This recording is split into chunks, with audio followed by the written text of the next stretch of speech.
मेरा मन समर्पित, मेरा तन समर्पित, मेरा मन समर्पित, मेरा तन समर्पित, हे भारत के राष्ट्र माता पिता, तुमको मेरा जीवन समर्पित, तुमको मेरा जीवन समर्पित। तेरे संघर्षों को हम कभी भूल ना पाएंगे, तेरे संघर्षों को हम कभी भूल ना पाएंगे, और आपके ही आदर्शों पे चलकर हम एक नया भारत बनाएंगे, हम एक नया भारत बनाएंगे। आज सर्वप्रथम अपने राष्ट्रीय ध्वज तिरंगे को सैल्यूट करते हुए भारतीय संविधान संघ सभी राष्ट्र प्रतीकों को नमन, शहीदों महापुरुषों को श्रद्धा सुमन, और साथ ही आज इस कार्यक्रम के सभी अतिथियों का हार्दिक स्वागत एवं वंदन करती हूँ। इस कार्यक्रम में आए हुए जिनकी प्रेरणा से मैं आज यहाँ खड़ी हूँ, उन सभी बड़ों का आदर और सम्मान करती हूँ और छोटों को प्यार देते हुए आप सभी लोगों से जय भारत का उद्घोष करती हूँ। आज का विषय बिंदु है, आज का विषय बिंदु है भारतीय नारी की शिक्षा एवं उत्थान में माता सावित्री बाई फुले का योगदान। यह विषय अपने आप में ही अपने परिपेक्ष में ही एक अत्यंत महत्वपूर्ण विषय है, और ऐसे महत्वपूर्ण विषय को उजागर करने के लिए मैं सम्राट अशोक क्लब शाखा कानपुर की महिला विंग को कोटि कोटि नमन करती हूँ कि उन्होंने ऐसे विषय को रखा जिससे हम के बारे में, ऐसे महापुरुषों के बारे में जान सके, उनका क्या योगदान रहा समाज में, हमारे उत्थान में, इनके बारे में जान सके। ऐसे विषय को उन्होंने उजागर किया। अंग्रेजी में एक कहावत है, if you educate a man you educate an individual, but if you educate a women you educate whole generation. अर्थात जब आप एक पुरुष को शिक्षित करती हैं तो सिर्फ एक व्यक्ति को शिक्षित करते हैं, और जब आप एक महिला को शिक्षित करते हैं तो पूरी वंशावली ही शिक्षित हो जाती है। जहाँ तक कि जॉन हर्बर्ट के अनुसार भी एक शिक्षित महिला 100 शिक्षकों के बराबर है, और इसीलिए उसका सम्मान करना अत्यंत महत्वपूर्ण है। लेकिन अगर हम अपने ऐतिहासिक परिपेक्ष में देखते हैं तो प्राचीन काल से ही महिलाओं के ऊपर सदा अत्याचार, उनके शिक्षा, स्वतंत्रता और समानता पर हमेशा प्रतिबंध रहा है। उनके साथ सदा भेदभाव की नीति अपनाई जाती रही है, और समय के साथ साथ आज प्राचीन काल से मध्यकाल तक सती प्रथा, पर्दा प्रथा, बाल विवाह जैसी ऐसी तमाम कुरीतियां समाज में अपनी चरम सीमा पर पहुंच गई थी कि स्त्रियों का जीना मुश्किल हो गया था। घर की देहरी नाल के बाहर समाज में उठना बैठना मुश्किल हो गया था, उनका उठना बैठना तक मुश्किल हो गया था। और यहाँ तक कि आधुनिक भारत में उसके लिए उनके प्रतिबंधों को, इन जो नीतियां थी, जो ये कुरीतियां थी, इनको रोकने के लिए कई समाज सुधारकों ने प्रयत्न भी किया।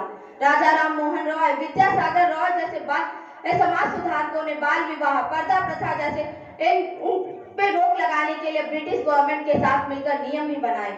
लेकिन शिक्षा न होने के कारण समाज में उस समय भी स्त्रियों की स्थिति में वो बदलाव नहीं आ पाया जो बदलाव आना चाहिए था। और महात्मा गांधी जी के समय में स्त्रियों की दशा ऐसी थी कि उनको कहना पड़ा, मजबूर होकर कहना पड़ा कि स्त्रियों को पैर की जूती ना समझा जाए, स्त्रियों को गुलाम ना समझा जाए।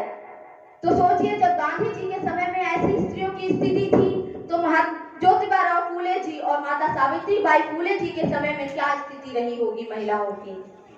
लेकिन उस समय ज्योतिबा राव फूले जी ने स्त्रियों की स्थिति को समझा, उनकी पीड़ाओं को समझा, और समझा जाना कि नारी को सम्मान देने से, उनको शिक्षा देने से ही समाज की प्रगति हो सकती है, और जब समाज प्रगति करेगा तभी विकास होगा, देश का विकास होगा, समाज का विकास होगा। तो ऐसे इसके लिए उन्होंने नारी शिक्षा को सब अपने घर से शुरुआत की उसकी, और अपनी पत्नी को सबसे पहले शिक्षित करते हुए नारियों को शिक्षा देने की प्रेरणा दी।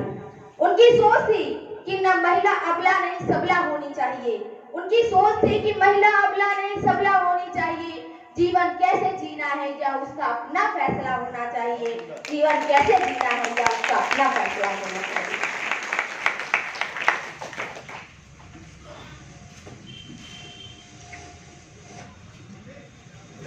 और शिक्षा एक अपना जीवन, अच्छा जीवन जीने के लिए ज्योतिबा राव फूले जी का मानना था कि एक अच्छा जीवन जीने के लिए शिक्षा बहुत महत्वपूर्ण है, चाहे वो स्त्री का जीवन हो या पुरुष का जीवन हो। और जिसके लिए डॉक्टर अंबेडकर ने भी कहा है कि शिक्षा वह शेरनी का दूध है कि जो पिएगा वही गुर्राएगा और वही गुर्राएगा। और इसके लिए ज्योतिबा राव फूले जी ने सबसे पहले अपने घर से स्त्रियों की शिक्षा की नींव रखते हुए माता सावित्रीबाई फूले को शिक्षित किया। और माता सावित्रीबाई फूले ने जब उस समय अपनी शिक्षा को पूरा किया जिस समय स्त्रियों का शिक्षित हो पाना भी असंभव ही था। और उसी दौरान उन्होंने एक ब्रिटिश व्यक्ति के बारे में पढ़ा जो गुलाम प्रथा के खिलाफ काम कर रहे थे, उनकी जीवनी को पढ़ा जिससे वे बहुत ही प्रभावित हुई। और उनको पता चला कि अमेरिका में जो अफ्रीका के रह रहे लोग हैं जो अपना गुलाम जीवन और संघर्ष के तौर पर जी रहे हैं, उसके बारे में उन्हें जब जानकारी मिली तो वे समझ पाई कि भारत में जो स्त्रियों और दलितों की जो दशा है वो कैसी क्या गुलाम जीवन है उनका और वो कैसे उसको जी रहे हैं। और वो समझ सकी कि अगर थॉमस क्लार्कसन शिक्षित ना होते तो शायद पूरे दुनिया में अपनी बातों को पहुंचा ना पाते। इसीलिए शिक्षा ही ऐसा यंत्र है या ऐसी चाबी है जो सारी गुलामियों को तोड़ सकती है, सारी गुलामियों को जंजीरों को तोड़ सकती है। माता सावित्रीबाई ने इसीलिए शिक्षा के लिए 1848 में सबसे पहला महिला विद्यालय भीड़ेवाड़ी, पुणे शहर के भीड़ेवाड़ी में खोला और महिलाओं को निःशुल्क शिक्षा देनी प्रारंभ की।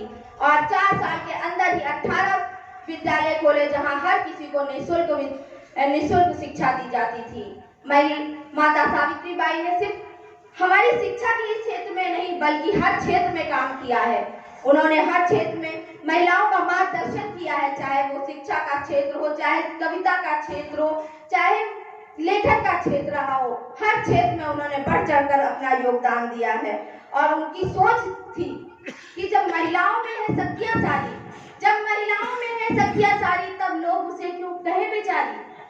जब महिला हर एक काम कर सकती है तो उसे क्यों बेचारी कहे।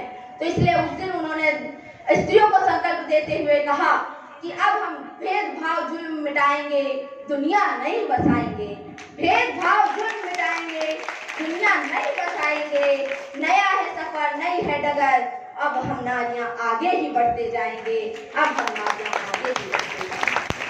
इसी सोच के साथ उन्होंने आगे बढ़ते हुए, क्योंकि वो जानती थी कि उनके रास्ते में फूल नहीं सिर्फ कांटे ही मिलेंगे, लेकिन उन्होंने बिना डरे अपने लक्ष्य को पूरा करने के लिए उन कांटों पे भी चलना मंजूर किया। और आप सब देख रहे हैं कि आज उन्हीं के प्रयासों के कारण हम सभी लोग इतने स्वतंत्र रूप से जी रहे हैं अपना जीवन। आज उन्हीं का प्रयास है कि आज सती प्रथा, बाल विवाह और पर्दा प्रथा जैसी कई सामाजिक कुरीतियां अपने अंत होने के कगार पर खड़ी हुई हैं। और उनके ही प्रयासों से आज हमें संविधान में समानता का अधिकार, आर्टिकल 15 समानता का अधिकार, आर्टिकल 16 जो अब समान अवसर का अधिकार, आर्टिकल 19 स्वतंत्रता से बोलने रहने का अधिकार, आर्टिकल 20 जीवन जीने का अधिकार, आर्टिकल 21 शिक्षा का अधिकार, आर्टिकल 23 राइट अगेंस्ट एक्सप्लॉयटेशन जैसे तमाम अधिकारों को दिया गया है। ऐसे प्रावधान बनाए गए हैं। हिंदू मैरिज एक्ट के तहत हम स्त्रियों को अधिकार मिले हैं। प्रॉपर्टी राइट एक्ट जो 2005 में लागू किया, उसके द्वारा जो चल संपत्ति है उसमें पुरुषों के साथ साथ महिलाओं को भी हिस्सा देने का अधिकार दिया गया है। और सरकार को निर्देश दिया गया है कि हर क्षेत्र में महिलाओं को 33% आरक्षण दिया जाएगा। और उन्हीं का प्रयास है कि आज नारियां भारत देश में इंदिरा गांधी प्रधानमंत्री, प्रतिभा पाटिल राष्ट्रपति और नारियां सुनीता विलियम्स और कल्पना चावला जैसी नारियां अंतरिक्ष में भी अपना नाम रोशन कर रही है। और इन कार्यों के लिए आज ब्रिटिश गवर्नमेंट ने भी उन्हें राष्ट्रपिता ज्योतिबा राव फूले के साथ सम्मानित किया था। भारत सरकार ने भी 10 मार्च 1998 में उनके ऊपर डाक टिकट जारी कर उन्हें उनको श्रद्धांजलि देने का काम किया था। और गूगल ने डूडल के जरिए उनको श्रद्धांजलि देने का काम किया 2017 में। उन्होंने माता सावित्रीबाई फूले ने सिर्फ अपनी शिक्षा के लिए ही नहीं बल्कि आज कई सारे क्षेत्रों में नारियों को मार्गदर्शन देने का काम किया है। इसलिए मैं उन्हें कोटि कोटि नमन करती हूँ और उनके कोटि कोटि नमन करती हूँ और आज ऐसे अवसर पर आप सबसे भी कहूंगी कि उनके गुणों को अपनाएं। आज जो माता सावित्रीबाई फुले जी के बारे में जो संघर्षों की हमें जानकारी मिल रही है वो सब हमें उनके द्वारा लिखे गए पत्रों, उनके द्वारा लिखे गए काव्यों के कारण मिल रही है, जो आज बहुत ही कम स्तर पे हमें जानने को मिलते हैं, क्योंकि आज सरकार उनकी योजनाओं के तहत उनके विचारों को तो बढ़ाने का काम कर रही है, लेकिन उनके नामों को नहीं जोड़ना चाहती उससे। ये बड़े दुख की बात है कि जिनके विचारों को हम बढ़ा रहे हैं उनका नाम लेने से हम कतराते हैं। जैसे बेटी बचाओ बेटी पढ़ाओ, सबका साथ सबका विकास, ये सब क्या है? उन्हीं की दी हुई नीतियां हैं, जो उन्होंने जिसकी नींव रखी और उसके लिए संघर्ष किया। आज भारत में भी महिला सशक्तिकरण की बात हो रही है। महिला सशक्तिकरण कि महिलाओं को अधिकार दिया जाना चाहिए, महिलाओं को हर तरीके से अपने जीवन के जो फैसले हैं उन्हें लेने का अधिकार देना चाहिए। यहाँ तक कि यूएनओ ने भी महिला सशक्तिकरण के लिए अंतरराष्ट्रीय स्तर पर महिला दिवस मनाने के लिए 1975 में इसकी शुरुआत की थी, जिसको आज हर वर्ष हम 8 मार्च को मनाते हैं। लेकिन आज इतने सारे प्रावधान, इतनी सारी योजनाओं के होने के बाद भी स्त्रियों की जो स्थिति है उसमें संतोषजनक बदलाव नहीं आ पाया। आखिर ऐसा क्यों? आज 21वीं सदी में भी महिलाओं को पुरुषों से कम आंका जाता है। बेटी के पैदा होने पर ही उसे मार दिया जाता है या कोख में ही उसकी जान ले ली जाती है। समाज में बराबर का दर्जा नहीं दिया जाता है और शिक्षा का अधिकार नहीं दिया जाता, और आज भी कई सारे स्त्रियों के अहम फैसले, जीवन के अहम फैसले पुरुषों के द्वारा लिए जाते हैं। इसका मुख्य कारण है समाज में हमारे व्याप्त पुरुष प्रधानता की सोच, और जिसके कारण आज महिलाओं के साथ हो रहे रेप, मर्डर, अपहरण जैसे कई सारे जघन्य अपराधों का ग्राफ धीरे धीरे बढ़ता ही जा रहा है। क्योंकि आज हम अपने समाज में, व्यवहारिक जीवन में नैतिक शिक्षा की कमी देख रहे हैं। हर बच्चा आज स्कूल में जाकर के प्लेस तो ले लेता है, तो संकल्प ले लेता है कि हर नागरिक मेरा भाई या बहन है, लेकिन क्या व्यवहारिक जीवन में उसे उतार पाता है? क्योंकि आज हम विद्यालयों में अपने बच्चों को थ्योरी रटा रहे हैं, सिर्फ पढ़ा देते हैं कि हाँ बेटा पास हो जाओ, लेकिन कभी भी प्रैक्टिकल कराने की बात नहीं करते हैं। और जब तक प्रैक्टिकल नहीं होगा तब तक समाज में या देश में बदलाव नहीं आएगा। और प्रैक्टिकल के लिए ये जरूरी नहीं है कि दूसरे आएंगे, सरकार ऐसी योजनाएं लाएगा या समय समय पे नई नई मुहिमें चलेंगी तो हाँ उसके द्वारा शिक्षित होंगे, बल्कि उसकी शुरुआत हमें अपने घर से करनी होगी। अपने घर की महिलाओं को वही सम्मान, वही शिक्षा देना होगा जो हम अपने बड़ों को देते हैं, जो अपने लड़कों को देते हैं, और जिसकी उम्मीद हम दूसरों से अपने लिए करते हैं। तभी नारियां सशक्त बनेगी और तभी समाज प्रगति करेगा। अर्थात जब महिलाओं को शिक्षा, स्वतंत्रता और समानता मिलेगी तब नारियां सशक्त बनेगी और एक सशक्त समाज का निर्माण करेंगी।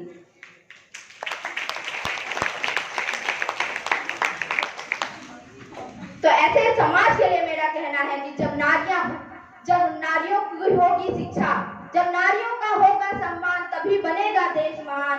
घर घर में खुशहाली होगी और इस धरा पे एक नई हरियाली होगी, इस धरा पर एक नई हरियाली होगी। साथ ही मैं चाहूंगी कि साथ ही महिलाओं को आज सभी लोगों को अपनी कमर खुद कसनी होगी, जैसे माता सावित्रीबाई फुले ने संघर्ष किया, संकल्प लिया, उसी तरीके से हम महिलाओं को भी, हम स्त्रियों को भी अपने काम खुद करने होंगे, अपने स्वतंत्रता के लिए खुद लड़ना होगा। तभी हम माता सावित्रीबाई फुले के प्रयासों को सफल बनाते हुए उनके सपनों को साकार कर पाएंगे, और तभी हम नारियों को हर क्षेत्र में, और यहाँ तक कि नारियों के शिक्षा, सांस्कृतिक शिक्षा तो हम दे देते हैं, लेकिन आज के जमाने में उन्हें शारीरिक शिक्षा देना बहुत जरूरी है। क्योंकि जब तक उनको शारीरिक बल नहीं मिलेगा, शारीरिक शिक्षा नहीं मिलेगी, तब तक वे हर क्षेत्र में सशक्त नहीं बन पाएंगी और अपनी सुरक्षा का खुद वो भार नहीं उठा पाएंगी। तो उसके लिए हमें शारीरिक शिक्षा भी अपने नारियों को देनी है, और साथ ही नारियों को देनी है। और साथ ही मैं चाहूंगी कि यहाँ पर उपस्थित सभी लोग आज ये संकल्प लेकर जाएं कि महिलाओं का सम्मान करेंगे और महिलाओं का भी सम्मान करेंगी और अपने स्वतंत्रता के लिए खुद लड़ेंगी, क्योंकि आहों से पत्थर पिघलेगा, इस धोखे में मत रहना। आहों से पत्थर पिघलेगा, इस धोखे में मत रहना। तुम्हें कहीं इंसाफ मिलेगा, इस धोखे में मत रहना। भारत के जर्रे जर्रे में पुरुषों का ही नहीं बल्कि नारियों का भी अपना हिस्सा है। बुला बुला कर कोई देगा, इस धोखे में मत रहना। आहों से पत्थर पिघलेगा, इस धोखे में मत रहना। आज यहाँ पर आए हुए आज हमने इतने अच्छे से इस कार्यक्रम को यहाँ पर कानपुर की महिला विंग ने इतने अच्छे से इस कार्यक्रम को सफल बनाया है, तो आज हम लोग का भी कर्तव्य बनता है कि माता सावित्री बाई फुले को श्रद्धांजलि अर्पित करें। लेकिन असली श्रद्धांजलि, सच्ची श्रद्धांजलि तब हमारी सफल होगी जब हम माता सावित्री बाई फुले के गुणों को अपनाएंगे। और मेरा मानना है कि माता सावित्री बाई फुले का सबसे अच्छा गुण था कि उनके अंदर जो शिक्षा का जज्बा था, लोगों को शिक्षित करने का, खुद शिक्षित होने का जो जज्बा था, उसे हम सभी अपनाएं और अपने सामर्थ्य के अनुसार हम लोगों को शिक्षित करने का प्रयास करें। और इसीलिए और एक नए भारत की, एक नए माता सावित्री बाई फुले के सपनों को साकार करते हुए एक नए भारत का निर्माण करें। इसलिए आप सभी लोगों से कहना है कि हे भारत की वीरांगनाओं, क्योंकि जब तक मातृशक्ति नहीं सक्षम होगी तब तक भारत का एक नया निर्माण नहीं हो पाएगा। क्योंकि अगर हमारी बीच में जो गर्मामय उपस्थिति है, हमारी तो दादी जी लगेंगी, दादी जी की जो गर्मामय उपस्थिति है वो उसी कारण है। आज इतने लोग कैसे इकट्ठा हो पाए? अगर वो सपोर्ट ना करती डॉक्टर सत्यानंद जी को, तो कैसे वो इतने आगे बढ़ करके आप लोगों को जागरूक कर पाते? तो जब तक मातृशक्ति को शिक्षित नहीं करेंगे, उनको सम्मानित नहीं करेंगे, तो इसलिए कहना है कि हे भारत की वीरांगनाओं, हे भारत की वीरांगनाओं, उठो नया इतिहास लिखो, विश्व विजय करने को फिर से वह जोश और विश्वास लिखो।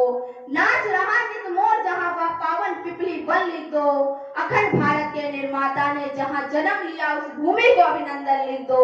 भारतीय संविधान का वह गुलजार चमन लिख दो, द ग्रेट अशोका की लाट को तुम सत बार नमन लिख दो, द ग्रेट अशोका की लाट को तुम सत बार नमन लिख दो।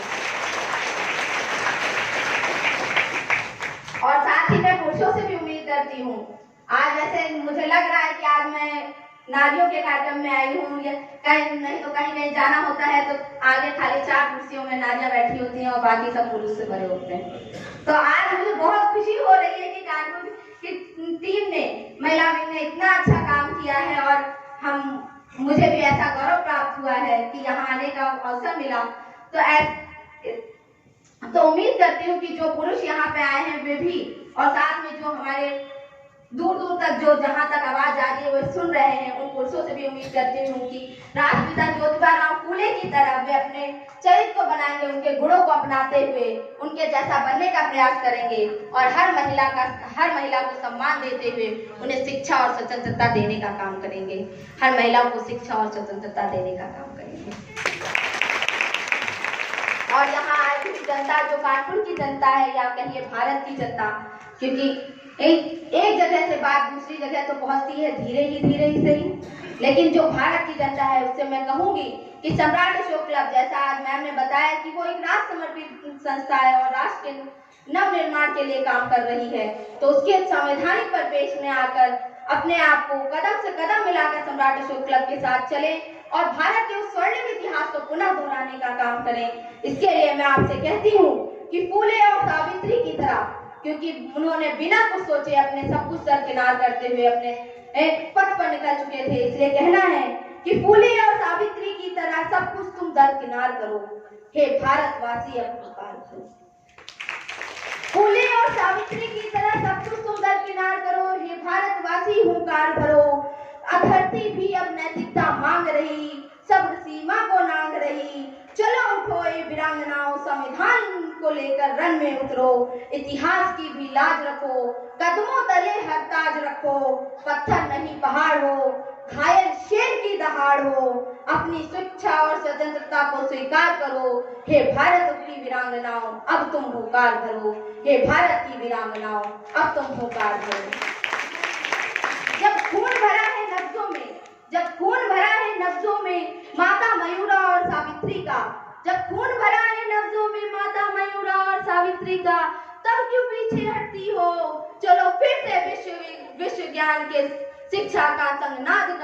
हे भारत की महिलाओं, हे भारत की वीरांगनाओं, फिर से तुम हुंकार करो, फिर से तुम हुंकार करो। और इसी के साथ मैं सम्राट अशोक क्लब भारत की राष्ट्रीय अध्यक्ष माननीय रश्मि कुशवाहा जी और उनकी टीम, कानपुर की टीम को हार्दिक स्वागत और वंदन करती हूँ। उनको कोटि कोटि नमन करती हूँ कि उन्होंने ऐसा कार्य किया, और मैं उम्मीद करती हूँ कि ऐसा कार्य हर जिले में सम्राट अशोक क्लब की महिला विंग द्वारा किया जाएगा। महिलाओं को जागरूक करने का जो बीड़ा उन्होंने उठाया है, उस बीड़े में सब लोग अपना अपना योगदान देंगे और माता सावित्रीबाई फुले के सपनों को साकार करने में मदद करेंगे सम्राट अशोक क्लब के, और एक नए भारत का निर्माण करेंगे। और मैं अपनी वाणी का चंद पंक्तियों के साथ करना चाहूंगी जो माता सावित्रीबाई फुले, जो भारत की प्रथम शिक्षिका, शिक्षा की जननी, उनको समर्पित है। अविद्या से गुम हुई आजादी, अविद्या से गुम हुई आजादी की कीमत तुमने पहचानी थी। भारतीयों को शिक्षित करने की फिर तुमने ठानी थी। गालियों से चुने शब्द, गालियों से चुने शब्द, गोबर से लेप लगा, पत्थरों से बनाई पाठशाला थी। दांत खट्टे कर दिए विषमतावादियों की, जो दृढ़ता तुमने पाली थी। अब जब टूट चुका था अंतर्मन, जब टूट चुका था अंतर्मन निज जीवन के संघर्षों में, तब भी रुके न कदम तुम्हारे इसी दृढ़ विश्वास में कि विद्या के धन से ही, विद्या के धन से ही इन गुलामी के फूट पड़ेगी, इन गुलामी के जंजीरों में। दुख विपदा छल मिटेंगे सारे, सुख समृद्धि होगी हर आंगन में, सुख समृद्धि होगी हर आंगन में। कर्मशील सेवा में भाव से, कर्मशील सेवा में भाव से तुमने दिया उन्नति का नाम उत्कर्ष। सामाजिक कुरीतियों के प्रति सदा बना रहा संघर्ष। सामाजिक न्याय के खातिर घर द्वार सब त्यागा था। महिलाओं को शिक्षा दिलवाई, पुनर्विवाह करवाया था। हे भारत की प्रथम शिक्षिका, तुम ही शिक्षा की जननी हो। हे भारत की प्रथम शिक्षिका, तुम ही शिक्षा की जननी हो। पर भूले तेरे संघर्षों को ये कृतज्ञ भारतवासी, पर आज यह मनोरम दृश्य देखकर मेरा मन हर्षाया है, क्योंकि इस राष्ट्र की महिलाओं में छाई नई रवानी है और विश्व विजय करने को इन सब ने ठानी है। फिर से विश्व विजय करने को इन सब ने ठानी है। इन्हीं चंद पंक्तियों के साथ आप सभी लोगों से जय भारत, जय भारतीय, धन्यवाद।